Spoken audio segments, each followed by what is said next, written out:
noite, pessoal. Meu nome é Rafael Ataide e hoje vamos falar sobre vistoria veicular.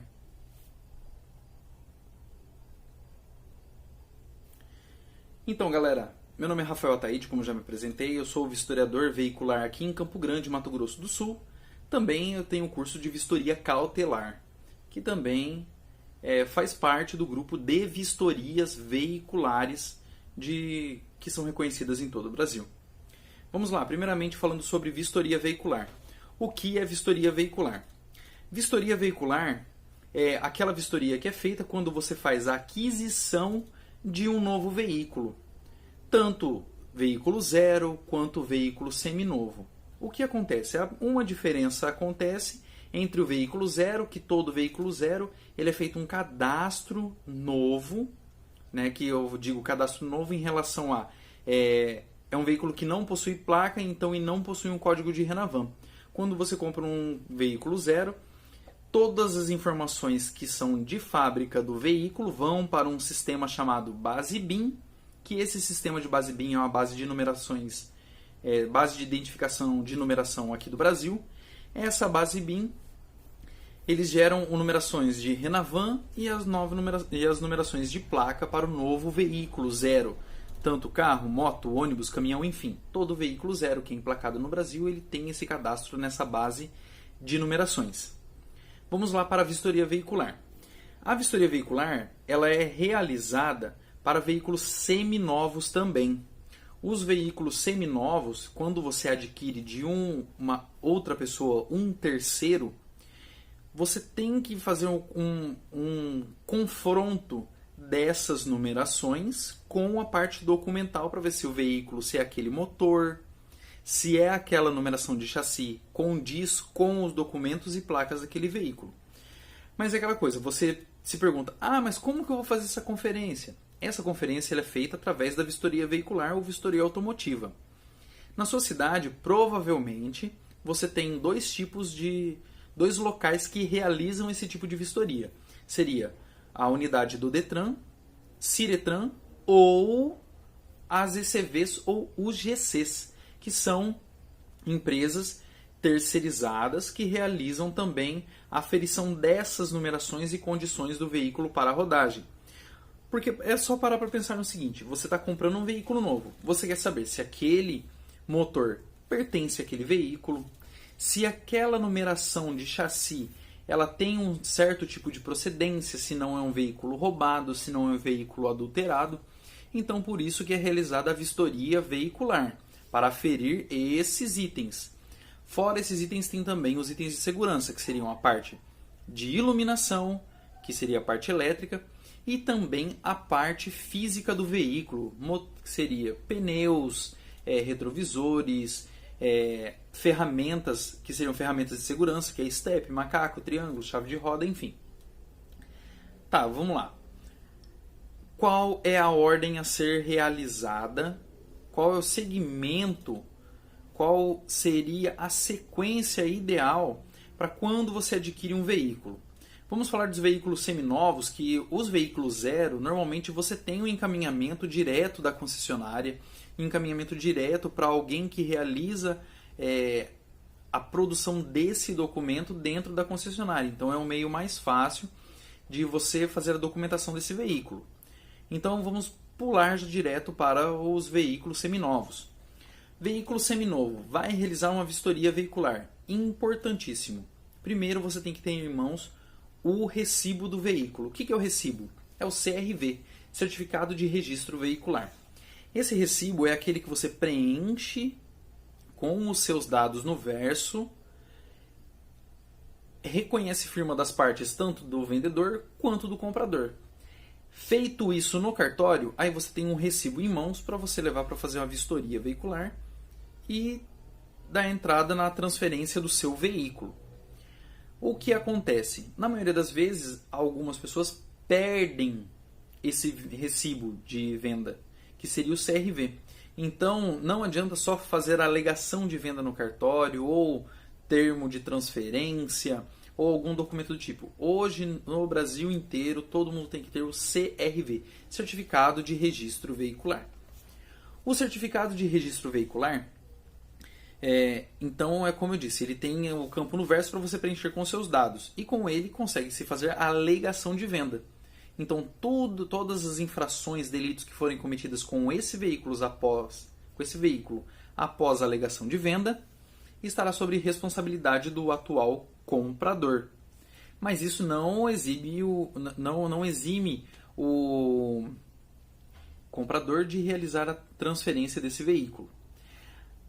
Vamos lá, para efetuar a transferência. Feito isso, preencher o recibo, reconheceu firma, você vai até uma unidade de vistoria, que seja do Detran ou uma ECV ou UGC, que seriam as terceirizadas para realizar a vistoria veicular. Na vistoria, é importante você sempre saber a finalidade, para que você pretende fazer essa vistoria. Então, nesse caso, você tendo o recibo, é vistoria de transferência. Se você não tem o recibo, é vistoria para a segunda via do recibo. Mas isso fica por responsabilidade do vendedor. Do comprador é somente levar o veículo para fazer a vistoria, caso ele já tenha o recibo e já esteja preenchido no seu nome. Na vistoria veicular é visto as numerações, que seria a numeração do Renavan e numeração de placa, para ver se condiz, se bate. Esses números eles são lançados num sistema e confrontados com a base BIM, que puxa todos os dados do veículo.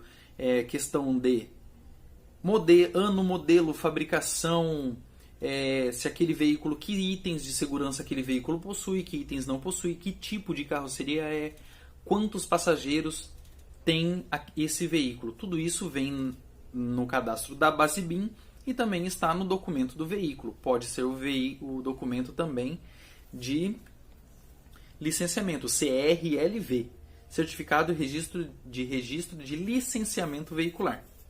Feito isso, feita essa conferência pelo vistoriador, ele vai confrontar questões de numeração. Numeração que seria numeração do motor, numeração do chassi, numerações dos vidros e, em alguns estados, o odômetro do veículo, que seria a quilometragem. O que acontece?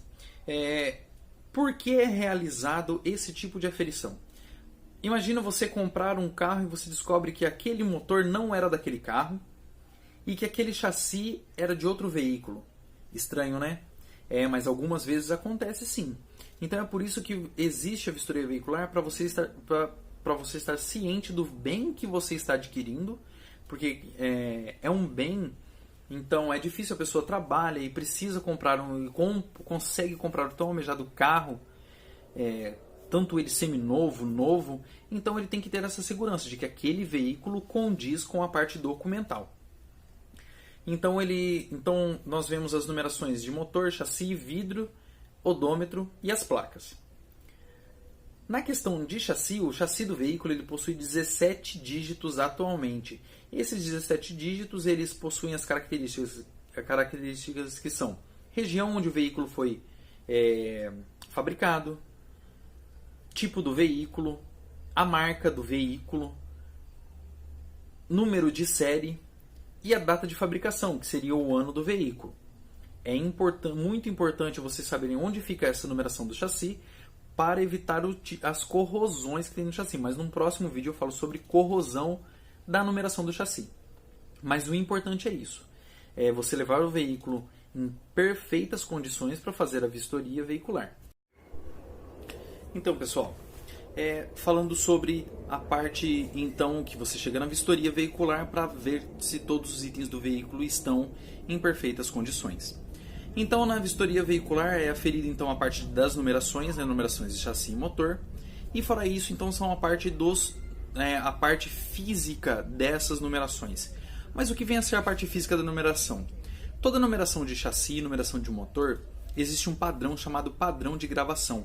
É a fonte que foi desenhada, é a fonte que foi digitada, é a fonte que foi gravada aquele número do chassi ou numeração do motor. Tanto ele pontilhado, como ele escavado, ou ponto sobre ponto. Enfim, isso daí o vistoriador na hora ele identifica se aquele tipo de gravação condiz ao fabricante. Então ele consegue ver se aquele veículo, número de chassi e número de motor, é um número original ou foi um número produzido ou reproduzido. No caso das adulterações, elas ocorrem quando esses números eles são substituídos por outras numerações para que aquele número ele seja escondido, seja disfarçado e seja implantada uma nova numeração. No caso, o vistoriador identificando esse tipo de adulteração do veículo, seu veículo ele pode ser recolhido e ele passa a ter uma restrição nesse veículo, então impedindo ele de ser transferido. Outra coisa também que acontece seria quando o motor é substituído. Aí eles confrontam a numeração na base BIN, que é a base de numerações, e identificam que aquele número de motor não pertence àquele veículo. É sinal que aquele motor ele já foi substituído, era de outro veículo. Então, na vistoria, o mais importante seria essa parte de identificação das numerações. Como as numerações dos vidros. Todo vidro de veículo ele vem numerado de fábrica com o final, com os dígitos finais do chassi. O que é importante? Quebrou um vidro do seu veículo, compre um vidro novo, evite uma dor de cabeça. Por quê? Um vidro usado, ele já foi de outro veículo, é sinal que ele já foi raspada aquela numeração e é gravado o número do final do seu chassi. Então isso também é caracterizado como adulteração. Então isso daí é uma dica para você ficar muito atento, numeração de vidro. Outra dica importante é que o veículo ele tem que estar em perfeitas condições de rodagem, que seria condições de pneu. O pneu sempre ele tem que bater, ele não pode bater o limite daquela marca chamada TWI, que é aquele carocinho que fica nas fissuras do pneu, que quando chega naquela marca é um sinal de que o pneu já está gasto. Fora essa numeração, esse indício do pneu, também tem a questão da parte elétrica do veículo. A parte elétrica do veículo tem que estar em perfeito funcionamento, tanto setas indicadoras de direção, luz de alerta, luz de ré, iluminação da placa e os faróis dianteiros, que seriam farol baixo, farol alto, a meia luz, que seria a luz de lanterna. E então tem que estar tudo em pleno funcionamento. Qual é a dica que eu dou? Antes de você se dirigir a um local de vistoria, pare na sua casa, chame alguém para te ajudar. Confira essas luzes desse veículo, se está tudo ok, tudo funcionando.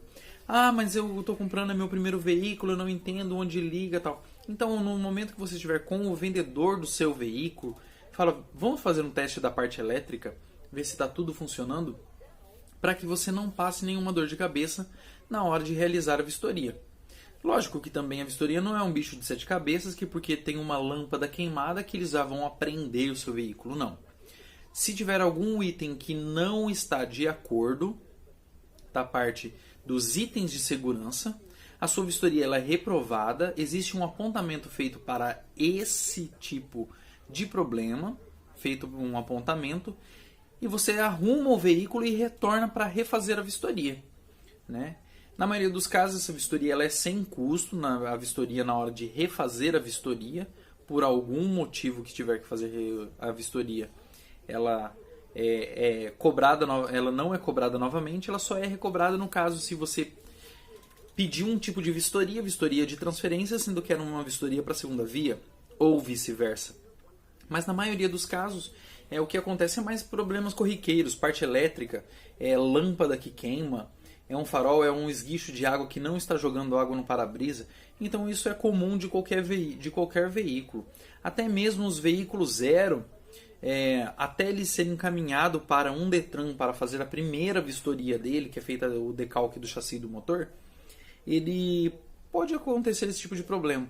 Então a dica importante é, fique atento aos itens de segurança do seu veículo. E sim, estepe faz parte do grupo dos pneus principais do veículo. Então a mesma condição de rodagem que tem um pneu dianteiro ou traseiro tem que estar na mesma condição do estepe. Não adianta nada você comprar um veículo com 4 pneus bons e um estepe que esteja com desgaste excessivo, ou até mesmo um pneu riscado. Então é um item de segurança para a vistoria e também um item de segurança para o condutor. Então, na vistoria veicular, tanto aqui no meu estado, que eu falo do Mato Grosso do Sul, quanto outros estados do Brasil, existem então os departamentos que são os Detrans, que fazem a vistoria, e as terceirizadas. No caso das terceirizadas, elas contam com sistemas que são informatizados, e esses sistemas eles fazem a coleta das fotos do veículo, tanto frontal quanto traseira, numeração de motor, chassi e numeração dos agregados. Varia muito de um estado para o outro as portarias que o Detran implica. Aqui no Mato Grosso do Sul é realizado 2 tipos de vídeo também do veículo. O vídeo que seria da parte elétrica, o vídeo com áudio, que nós mostramos toda a parte elétrica do veículo em pleno funcionamento, e o vídeo que seria o vídeo sem áudio, que seria para mostrar cintos de segurança, pneus, o interior do veículo, ver se ele tem as quantidades de passageiros que condiz com a numeração que está na documentação, e toda a parte exterior do veículo, que seria também retrovisores, para-brisa, numeração dos vidros, principalmente o para-brisa, porque o para-brisa ele não pode ter nenhuma fratura na região do motorista. Ou seja, no campo de visão do motorista, região frontal, lado esquerdo, não pode ter nenhum trinco, fissura ou rachadura. Do lado direito, que seria o lado do passageiro, ele tem um limite, e esse limite eu vou estar falando no próximo vídeo, que seria um limite de grau circular ou grau estendido de até 4 centímetros para a fissura circular e 10 centímetros para a fissura que seria aquele trinco, o rachado no para-brisa. Então é importante também você ficar atento a esse detalhe.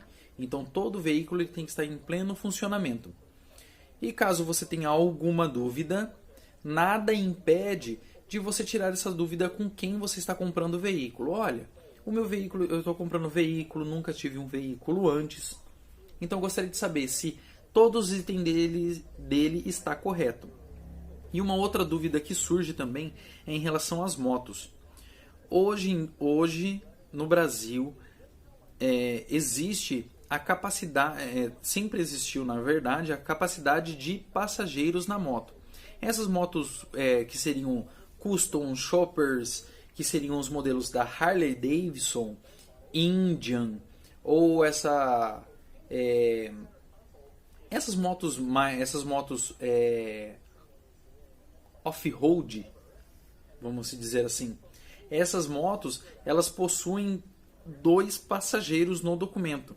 E normalmente quando você adquire uma moto dessa, provavelmente você vai ver que ela tem um banquinho só. Então sempre pergunte para o vendedor, e onde está o outro banco do passageiro? Porque esse é um banco que ele é ajustável, então ele é uma peça sobressalente que a pessoa encaixa ali para ser um banco para um segundo passageiro na moto. Né? Então ficar sempre atento a isso. E eu espero que eu tenha ajudado vocês. E quem tiver qualquer dúvida é só nos procurar. Deixe aqui a sua dúvida nos comentários. E não esqueça de dar o seu like no canal. E se inscreva no nosso canal, que sempre daremos dicas sobre vistoria veicular e sobre veículos. Então, mediante a sua aquisição, que você sempre faça um bom negócio. Até mais!